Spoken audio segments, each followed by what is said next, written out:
So are there conversations between the administration and the Canadians going on over this tariff? Because the Ontario Premier says the next step is to cut off electricity to the U.S. And the president put out a statement after seeing those comments and said that it would be there would be grave consequences imposed on Canada if they think about shutting off electricity for the United States of America and our citizens. And the president is also determined to ensure that we are depending on American electricity, not the electricity production of foreign nations, including our allies in Canada. As for conversations, there is continued correspondence between the president's team, particularly Secretary Lutnick, and the Canadians as well. And in the market reaction, how do you sell to the American people then after they're looking at what's happening in the markets this week and say that the tariff policy long term is something good?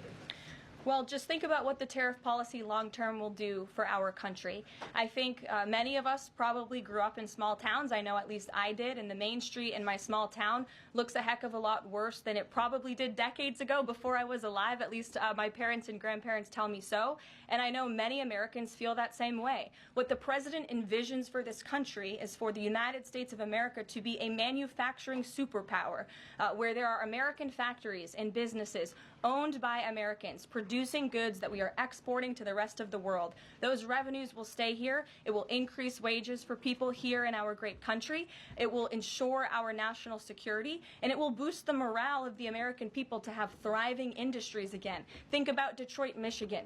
Think about North Carolina, as I mentioned, that used to have a thriving furniture industry that no longer exists because of the globalist trade policies of previous and past administrations. And the American people gave the president a tremendous opportunity to restore American greatness and restore our manufacturing dominance, and he's intent on doing just that.